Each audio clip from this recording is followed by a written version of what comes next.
आज हम stress strain curve for mild steel का एनालिसिस करेंगे और इस कर्व पे जितने भी इम्पोर्टेंट पॉइंट हैं और जितने भी उन पॉइंट्स के बीच में रीजन हैं उन रीजन्स और पॉइंट्स को डीपली डिस्कस करेंगे।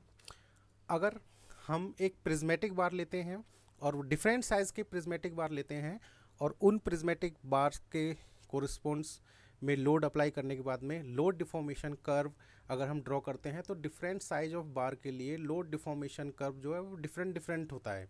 लेकिन अगर हम डिफरेंट साइज ऑफ बार के लिए सेम मटेरियल का डिफरेंट साइज ऑफ बार के लिए स्ट्रेस स्ट्रेन कर्व को ड्रॉ करते हैं तो सारे डिफरेंट साइज ऑफ बार के लिए स्ट्रेस स्ट्रेन कर्व हम लोगों का सेम ही रहेगा। इसीलिए लोड डिफॉर्मेशन कर्व की जगह पे हम लोग stress strain curve for mild steel या किसी भी टाइप ऑफ मटेरियल के लिए, low carbon steel either high carbon steel के लिए हम स्ट्रेस स्ट्रेन कर्व ही यूज़ करते हैं, क्योंकि ये कर्व उस मटेरियल की कैरेक्टरिस्टिक प्रॉपर्टीज़ को रिप्रेजेंट करता है। चलिए स्टार्ट करते हैं। सबसे पहले इस ग्राफ में देखने से पता चलेगा कि वाई एक्सिस में हम लोग की स्ट्रेस इंक्रीज हो रही है अप साइड में और एक्स की पॉजिटिव साइड में स्ट्रेन हम लोग की इंक्रीज हो रही है। सबसे पहले इस ग्राफ में ए पॉइंट देखने को मिल रहा है, तो ये जो ए पॉइंट है इस ए पॉइंट को प्रोपोर्शनल लिमिट बोलते हैं। प्रोपोर्शनल लिमिट मतलब ओ से लेके ए तक stress is directly proportional to strain. तो जो स्ट्रेस जो है वो डायरेक्टली प्रोपोर्शनल टू स्ट्रेन है, तो स्ट्रेस बाई स्ट्रेन का जो रेशियो है वो कांस्टेंट है और इसी रेशियो को ही ई मॉडुलस ऑफ इलास्टिसिटी या इलास्टिसिटी ऑफ मॉडुलस बोला जाता है और यही हमारा ओ से ए स्लोप है। ठीक है, ऐसे आपको देखने से पता चलेगा ये जो है इस लाइन का जो स्लोप है वही स्ट्रेस स्ट्रेन कर्व है।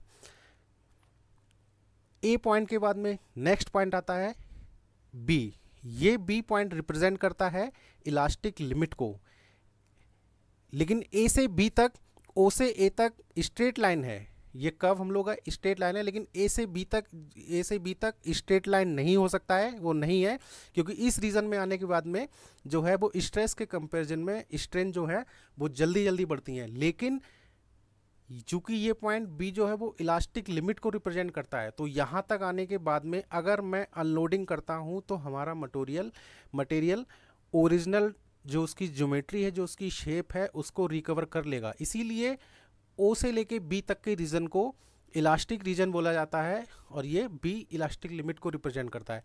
अगर उसके ऊपर जाने से अगर मैं अनलोडिंग करता हूँ तो उसमें परमानेंट स्ट्रेन आ जाएगी, इसीलिए वो अपनी ओरिजिनल ज्योमेट्री को, ओरिजिनल शेप को रिगेन नहीं कर पाएगा वो मटेरियल।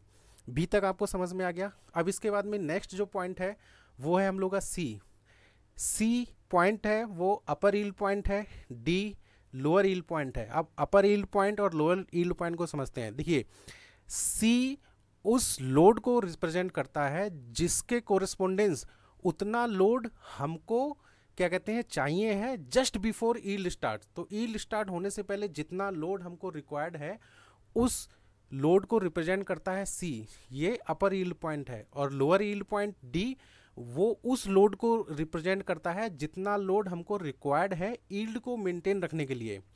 तो सी और डी में समझ में आ गया। सी रिप्रेजेंट करता है उस लोड को जितना हमको चाहिए है जस्ट यील्ड स्टार्ट होने के लिए, और डी मतलब डी उस लोड को रिप्रेजेंट करता है जितना हमको चाहिए है यील्ड को मेंटेन करने के लिए। इसीलिए अब डी के कोरिस्पोंडेंस वाई एक्सिस पे जो स्ट्रेस हमको मिलती है उसी को ही हम लोग यील्ड स्ट्रेस बोलते हैं या फिर यील्ड स्ट्रेंथ बोलते हैं उस पर्टिकुलर मटेरियल की। तो अब चूंकि हम लोग माइल्ड स्टील का स्ट्रेस स्ट्रेन कर्व डिस्कस कर रहे हैं, इसीलिए माइल्ड स्टील के केस में ये अपर यील्ड पॉइंट शो होता है। इसके अलावा अगर आप ब्रिटल स्टील जो कि हाई कार्बन स्टील होती है, अगर आप उसमें उसका स्ट्रेस स्ट्रेन कर्व देखेंगे तो उसमें अपर यील्ड पॉइंट नहीं आता है। अब चूंकि सी और डी में कौन सा पॉइंट सिर्फ डी पॉइंट को ही यील्ड स्ट्रेस क्यों रिप्रेजेंट कर रहा है, इसके लिए रीजन ये है कि सी जो है वो ट्रांजिएंट है। इसकी वजह से ही हम लोग सी को ना लेके डी को ही यील्ड स्ट्रेस मानते हैं। ठीक है, डी तक आपको समझ में आ गया। इसके बाद में नेक्स्ट हम लोग का रीजन है डी ई। ये रीजन प्लास्टिक रीजन है। ओ से लेके बी तक इलास्टिक रीजन था, डी से ई तक, डीई रीजन जो है वो प्लास्टिक रीजन है। यहाँ पे स्ट्रेस में थोड़ा सा इंक्रीमेंट करने से स्ट्रेंथ बहुत ज़्यादा बढ़ रही है, देखिए, ठीक है। लेकिन इस रीजन में इस रीजन की खास बात ये है कि इसमें प्लास्टिक डिफॉर्मेशन स्टार्ट हो जाता है।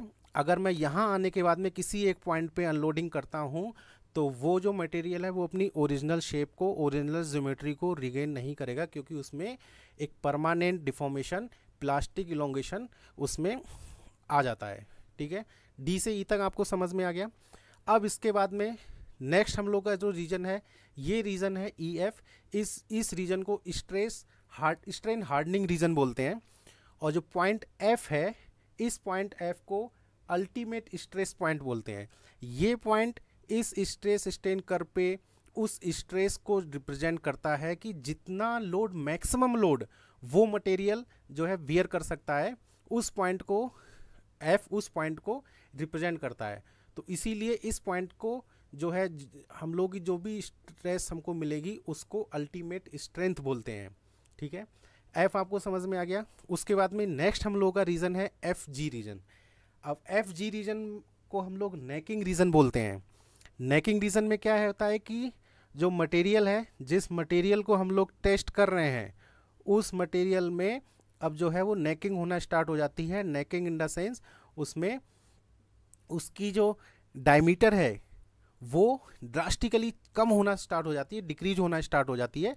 वहाँ पे एक नेकिंग बनना शुरू हो जाती है, ठीक है। और तो इस रीजन को इसीलिए हम लोग एफ जी नेकिंग रीजन बोलते हैं। और ये जो जी पॉइंट है, इस जी पॉइंट पे आते आते हम लोग का मटेरियल जो है वो ब्रेक हो जाता है, और इस पॉइंट को ही हम लोग फ्रैक्चर पॉइंट बोलते हैं, ठीक है। चूँकि ये जो यहाँ पे जो फ्रैक्चर हो रहा है वो माइल्ड स्टील के केस में नेकिंग में होगा, ठीक है। माइल्ड स्टील के केस में नेकिंग के शेप में क्या कहते हैं, फ्रैक्चर होगा विद वार्निंग। चूँकि ये माइल्ड स्टील का केस है और ये माइल्ड स्टील का केस है, और इसके जस्ट अपोजिट अगर मैं ब्रिटिल स्टील का बनाऊं तो ब्रिटिल स्टील में इस बिना किसी वार्निंग के फ्रैक्चर होगा। इसी को ही, चूँकि ये यहाँ पे कोन की शेप में फेलियर हो रहा है, इसीलिए इसको हम लोग कप कोन फेलियर भी बोलते हैं। और कप कोन फेलियर हम लोग का सिर्फ माइल्ड स्टील के ही केस में आता है, ठीक है। तो एक बार फिर से देख लेते हैं। डी पॉइंट जिस स्ट्रेस को रिप्रेजेंट करेगा उसको हम लोग यील्ड स्ट्रेंथ बोलेंगे। एफ पॉइंट जिस स्ट्रेस को रिप्रेजेंट करता है उसको हम ultimate strength of that particular material which we are testing, उसको अल्टीमेट स्ट्रेंथ बोलेंगे। और जी पॉइंट को फ्रैक्चर स्ट्रेंथ बोलेंगे। तो होप आप लोगों को स्ट्रेस स्ट्रेन का, माइल्ड स्टील का अच्छे से समझ में आया होगा। Thank you.